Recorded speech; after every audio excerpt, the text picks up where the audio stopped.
Hello, everyone. How is everyone doing this beautiful Thursday morning? Marisa Shadrick here, online content strategist and certified copywriter, here for another live show. I'm going to close out a few windows here that I have open. See if I can get some things rocking and rolling here. Hang on just a second while I get some things up. Oh, where'd you go? There you are. Okay. I think we're good. All right. Well, I'm excited about today's broadcast, and I'm going to share a few things on overwhelm. So I want to, here, let me put my new, as always, we're going to go behind the scenes here. I'm going to check in with my comments. And do you like my new little layout here for my video? I kind of made my logo a little bigger. I changed the color. It wasn't quite right before, so dinked around with it a little bit. Pretty happy with this now. And the logo was actually selected by followers, viewers, people on social media. I posted some different logos a while back, maybe a month and a half ago, maybe 2 months ago. And people voted on it, and it kind of got whittled down to the top 3, and then it got whittled down to the top 2, then it got whittled down to the one that they preferred. And the reason why I did that is later on in the summer, I'm getting all of this logo, the trademark, everything dialed in. And later on in the summer, I want to be able to offer some merch, some swag, some tanks for ladies, maybe some hats with the logo and things. So that's going to be a lot of fun doing that. So it's just a little project that I'm doing, and I'm excited about it, and I'm excited how the logo turned out. And yeah, business goes on, business moves on. But as I explained in the title, How to Survive Overwhelm, it's pretty easy to get overwhelmed. It's pretty easy to get overwhelmed in life, and it's pretty easy to get overwhelmed in business. So we're going to touch on that a little bit. Today is going to be a little short because I have a webinar in about 28 minutes. So I'll have to jump off of this live call and jump into the live webinar. It is the last webinar that I'm doing this week on how to become a resilient and fearless solopreneur. If you've ever thought of being in the online space, wanted to figure out what that was all about, is it really something that we can do right now in the present state that we're in with everything that's going on with the coronavirus? The answer is yes. So as long as there's problems in the world and people need answers and solutions, they're going to go to the internet and look. And if you position yourself correctly, you're going to be able to grow, not overnight. We're not talking $1 million overnight. We're talking just incrementally be able to create a strategy that'll get you to that place. Or maybe even a side hustle for some people that have a full-time job. So that's today. I'm going to put a link to that in the show notes. But it is, if you want to know, just heads up, it's just marissashadrick.com/masterclass. marissashadrick.com/masterclass. And I think I might have it. There it is right there. That's the webinar today at 8 Pacific. So literally about a little over 25 minutes, that masterclass is going to happen. And you might want to reserve about an hour. Now, if for some reason you can't attend live, you can register, because that's the only slot available now when you go to that site. You won't be able to, you'll be put on a waiting list if you pick the 7th or the 8th. So pick the 9th and you can register. And it's the last one, and you will get a replay. So if for whatever reason you cannot attend live, you will get the replay of the webinar that you can watch tomorrow over the weekend. So that's that. And one of the things I wanted to touch on, how to survive overwhelm, just in your personal life. Now, I'm a type A. I'm a list maker, right? I like to check off those boxes, get those things done. But I notice that sometimes we can just see the need of things that get done, and somehow they get on our list. I don't know why, but they get on our list. So one of the first things I'm going to just recommend for you is to create a don't do list. What I don't do. Pre-think ahead of time. What is it that I really don't have margin to do right now? And figure out what it is that you're not going to do, so that when it comes up, and you normally would put it, on your list, and you normally would say, well, I'll take care of that little bit here and that little bit there. is going to create overwhelm. You pre-decide what you're not going to do, where you're not going to go right now for whatever reason, whatever priorities are right now, you need to protect those priorities. So make your don't do list and decide, okay, I'm not going to do this. I'm not going to do that. I mean, I had to do that a while back ago. I was looking at everything that I was doing. I mean, as a mom and as a grandma and as a wife, there's just lots of things that we do traditionally, typically, I'm not saying always. We're doing the laundry, grocery shopping, all the other things. And my husband finally said, you know what? I can do that. I can go grocery shopping because I have a organized list, a grocery list that breaks everything down by store. I know. I'm weird that way. I'm weird. So I have a grocery list that breaks everything down, by store. And so everything, our basic staples are in there, and there's some blank spaces in there. So you put in, some of the extra stuff. So I've got the Costco list, and I got the Walmart list. I got all the other things in between, the health food store list. And so all I have to do is fill that out, just check off the boxes, and then on he is. He just goes on his way and gets it for me. And that saves me 2 to 3 hours, of having to do that. So decide what you're not going to do. See if somebody in the family can help you out with that. The other thing is get rid of those little sticky notes. Oh my goodness, those little sticky notes are like the minions. Minions are yellow, sticky notes are yellow. They're like little minions because we stick them on our computer, we stick them on our wall, we stick them on our refrigerator, we stick them, and they're all over the place. And they're constantly a reminder, you got things to do, you got things to do, you got things to do. They're like little minions, little yellow minions. So I suggest pull all those sticky notes, every single one of them, and decide what's important. What do I need to put on my list? What do I need to maybe put in a calendar for later? And get rid of those sticky notes, because that's going to help you from feeling overwhelmed, looking at all those little minions stuck all over the place. The other thing is that know that mistakes are inevitable. So it's just it just reminds us that we are not perfect, and that that's okay, that we're human, right?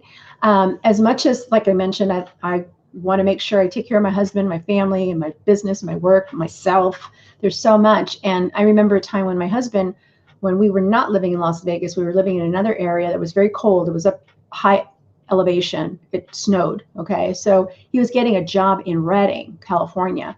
And so he was going for this job. He went through this interview. He was commuting back and forth. We were about 4 hours away from Redding. And then he got the job. And so he was going to go on ahead, get an apartment for us. We were going to move and then sell our house where we were, that whole process when you relocate. So packing up his bag, he's packing up his bag. And I said, Redding is very, very hot, a lot of sun. He's like so fair. I mean, literally, my daughter says he's translucent. He's so fair. And so I said to him, make sure that you put on this sunscreen every morning, because you're going to be out in the field. You're going to be talking to people, going to meetings and stuff. Make sure you put this on, put my foot down. And he said, okay, I'll do it. And I said, do you promise? And he said, I promise, I will put it on. So first day of work came, and what happened? He calls me up about midday, like after lunch, around lunchtime. And he calls me and he says, I said, how are things going? Things going great? And he said, you know what you did? And I said, what did I do? I was like, what did I do? Well, I'm miles away. What can I possibly do? And he said, that suntan lotion that you gave me, the sunscreen stuff? And I said, yeah. And he goes, you gave me self-tanning lotion. So the poor man with this fair skin put on this self-tanning lotion, and he had orange streaks all over him. Poor guy. He did forgive me, and we're still married 32 years strong. So I guess it didn't affect our relationship. But my point is, just know we're going to make mistakes. We're going to make mistakes. It's just who we are. We just have to laugh about it. And of course, I was mortified at the time, but you just have to laugh about it and just realize we are human. We are not perfect. It's part of the process, right? Part of living. Now, how does it relate to business? How do we not be overwhelmed? Well, first we start with our personal life, because our work is an extension of who we are, right? It's an extension of who we are. What we produce really has a lot to do with where we are in our mindset, with everything else. So you take care of you, and you're going to have a better outcome with the things you're trying to execute in your business. But one of the things you can do, and I know what I do, is you have to connect it to a strong why. And Simon Sinek is one who did that wonderful TED Talk some years back on why, and then he wrote a book, Start With Your Why. You know, he had over 49 million views on that. That really resonated with a lot of people. And I know my why is I want to help retire my husband. I want him to not have to work so hard as he works. I want to be able to take care of it so that he can finally just retire, go golf, have fun, and I'll be very happy doing my online business. I'll be very happy doing that. That is a huge goal for me because he's worked so hard. He's had to travel and commute and do so much that I want him to have some fun time. So that's a big why for me. You got to figure out what your why is. Maybe it's for your family, maybe it's for your children. Maybe it's a book that you want to write that you feel you have to publish. Whatever that is, you got to have a strong why. Money isn't enough. It's just not. I mean, money's nice, but it's not enough. It's not enough of a driver because there will be hiccups along the way. There will be things that will try to derail you, and you always connect with your why. Another thing that helps me, being a faith person, is God, is being connected with God, because peace is not an emotion. Peace is a person. I just say that right out. Peace is a person. Peace is in that relationship we have with Jesus Christ. And with Easter around the corner, tomorrow I'm going to talk a little bit more about my faith. I'm going to talk a little bit more about what Easter is all about. And tomorrow's Good Friday. This is what faith-based communities consider Holy Week. And tomorrow's going to be Good Friday. And not that I legalistically have to take time off, but I'm going to power down tomorrow. I'm going to spend it as a time with family, time to reflect, because it helps get my mind in the right place. It helps me have better perspective. So for business, anchor yourself with your why. Make sure that your work is connected to your values, your beliefs. Even if you're not a Christian, that doesn't matter. If you have ethics, you have values, you have beliefs, anchor yourself in that. That helps to not be overwhelmed. And when things do go a little wonky, or if we make a mistake, you're able to be resilient. I mean, resilience, the whole thing about daily resilience is that it's daily.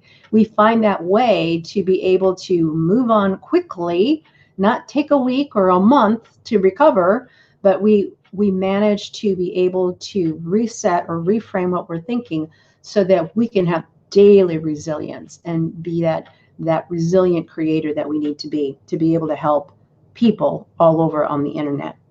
So that's all I have for you today. I just wanted to make it short and brief. I'm trying to keep these to about 15 minutes. I think that's probably a good little time frame, so I don't take up too much of your time. So it's been like almost a week and a half now that I've been doing these live streams, and I've been trying to kind of feel my way around before I really start promoting them a lot, and just trying to figure out where the sweet spot is. And I'm an encourager at heart, so I love to encourage, but I also want to give you some tips for business, because I'll tell you, if you let overwhelm get to you, it will derail you. It will slow you down. It will cause you to procrastinate. It will cause you to not get done the things that are going to either grow your community, your platform, or grow your revenue. It's fundamental. It's the basics. But I'll tell you, you can have all kinds of buku skills. You can have all kinds of launch campaigns and everything else. But if your head's not right in what you're viewing or what you're looking at or thinking about, it's just not going to happen. It's going to derail you. So we've got to get that piece right, because that's so important. And sometimes that's tearing down some things, tearing down some false beliefs before we can build up. You got to tear down before you can build up. And some of those things that maybe the too many sticky notes or the too many to-dos and all those things, we got to start eliminating some of those. So if you are feeling overwhelmed, take some time this weekend to reflect and kind of prioritize what you need to do, and ask yourself some serious questions like, why am I overwhelmed? What's the root of it? The root can often tell us a lot about ourselves and about our circumstance and what this next step might be. Alrighty, well, that's all I have for you guys. And so I hope that you will join me for the masterclass. Remember, it's marissashadrick.com/masterclass. It's the last one this month that I'm going to be doing. It's a free masterclass on how to become a resilient solopreneur on the internet. So I hope I see you there. Take care, and I will see you tomorrow.